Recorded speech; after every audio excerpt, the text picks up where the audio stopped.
အခုလိုမျိုးကျွန်တော်တို့ကားမောင်းနေရင်နဲ့ဗီဒီယိုရိုက်ရင်ရေပန်းကန်ထိနိုင်လားဆိုတော့ဒီနေ့မှာတော့ကျွန်တော်တို့ဝါကီမီဝန်တန်နာဂါရာဝန်တန်ဆိုတာနဲ့ပတ်သက်ပြီးတော့ရှင်းလုပ်ပြချင်ပါတယ်ဆိုတော့ကျွန်တော်ကားမောင်းရင်ဗီဒီယိုရိုက်ရင်ရေပန်းကန်ထိနိုင်လားဆိုတော့အဲ့ဒါကအခြေအနေပေါ်မူတည်တယ်ပေါ့နော်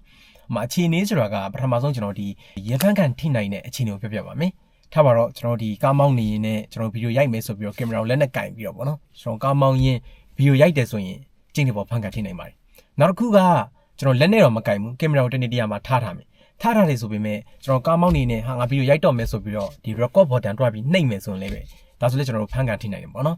နောက်တစ်ခုကကျွန်တော်ကားမောင်းနေရင်နဲ့ကျွန်တော်တို့ရှေ့ကိုမကြည့်ဘူးပေါ့နော်လမ်းကိုမကြည့်ဘဲနဲ့ကျွန်တော်တို့ကင်မရာကိုကြည့်ပြီးတော့စကားပြောမယ်ဆိုရင်လည်းပဲဒါကျင်းတွေပေါ်ဖန်ကန်ထိနိုင်တယ်ပေါ့နော်။ဒါမျိုးချင်းတွေမျိုးတွေမှာဆိုတော့ဒါကျွန်တော်ရေဖန်ကန်ထိနိုင်တယ်။ဆိုတော့ရေဖန်ကန်မထိနိုင်တဲ့အခြေအနေကဘယ်လိုမျိုးလဲဆိုတော့ကျွန်တော်ပြောရတဲ့စန့်ကျင်ပဲပေါ့နော်။စန့်ကျင်ပဲဆိုတာထားပါတော့ကျွန်တော်တို့ဒီကားမောင်းနေချိန်မှာကျွန်တော်လက်နဲ့ကင်မရာကင်မထားဘူးမကင်မနဲ့ဒါကင်မရာတစ်နေ့တည်းမှာကျွန်တော်တို့ထားထားမယ်ထားပြီးတော့ရိုက်မယ်။အဲ့လိုရိုက်တဲ့ချိန်မှာလည်းပဲကျွန်တော် record button ကိုကားမောင်းနေနဲ့တွားမနေဘူးပေါ့နော်။စကြတဲ့ကဒါကျွန်တော်တို့ကားမောင်းခင်ကတေချာကင်မရာဆက်တင်နေပါချိန်ထားပြီးတော့ကျွန်တော်တို့ဒီတစ်ခါ record ယူထားပြီးတော့ကားမောင်းပြီဆိုမှစကားပြောမယ်ဆိုတော့ဒါဆိုလည်းပြဿနာမရှိဘူးနောက်တစ်ခုကကားမောင်းနေနဲ့ကျွန်တော်တို့ဒီရှေ့ကိုပဲတေချာကြည့်ပြီးတော့မောင်းမယ်ကျွန်တော်စကားပြောလို့ရတယ်ဒါပေမဲ့ကျွန်တော်တို့ဒီကင်မရာကိုမကြည့်ဘူးပေါ့နော်ဆိုတော့ဒါမျိုးစင်နေဆိုလည်းပဲဒါကျွန်တော်ရေပန်းကမထိနိုင်ပါဘူးโอเค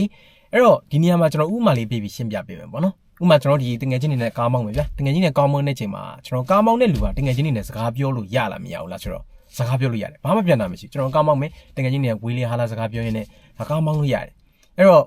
live ပေါ်မှာဒါလူတော်တော်များများတွေ့ဘူးကြမှာပါဒါကျွန်တော်ဂျပန်လူမျိုးတွေဆိုရင်လည်းဒါကားမောင်းရင်းနဲ့ကျွန်တော် blog တွေရိုက်ထားတာတို့ပြီးကျွန်တော်ဆိုင်ကယ်မောင်းရင်းနဲ့ blog တွေရိုက်ထားတာတို့ဒါဘာမှပြန်တာမရှိဘူးပေါ့နော်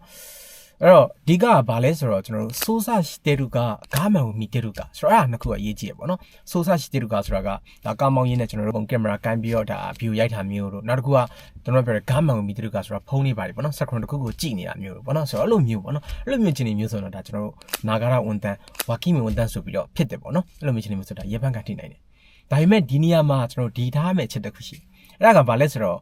ကျွန်တော်တို့ပုံမှန်ကားမောင်းနေရင်နဲ့ကြီးကိုပေါ့နော်ကျွန်တော်ဒီ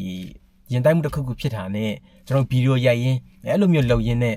ရင်တိုက်မှုဖြစ်တယ်ဆိုရင်ဘယ်ဟာကအမှုကြီးလဲဆိုတော့ပေါ့နော်ကျွန်တော်ဒီဗီဒီယိုရိုက်ရင်းနဲ့ရင်တိုက်မှုဖြစ်တယ်ဆိုရင်ပို့ပြီးတော့အမှုကြီးပါတယ်ဘာလို့လဲဆိုတော့ကျွန်တော်အဲ့ဒါက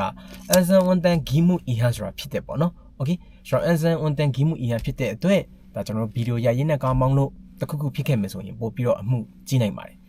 ချော့ဒါပါပဲဆိုတော့အဲ့ချက်လေးတော့ data ပေါ့နော်အဲ့တော့အကောင်းဆုံးကတော့ဒါကားမောင်းနေနဲ့ဗီဒီယိုရိုက်ထားတော့အကောင်းဆုံးပဲဗီဒီယိုရိုက်မယ်ဆိုတော့မှဒါကျွန်တော်ပြောတဲ့အချက်လေးတွေကိုတော့ data စေချင်ပါတယ် okay ဆိုတော့ဒီနေ့ဗီဒီယိုတော့ဒါပါပဲအားလုံးထူးပဲကျေးဇူးတင်ပါတယ် enjoy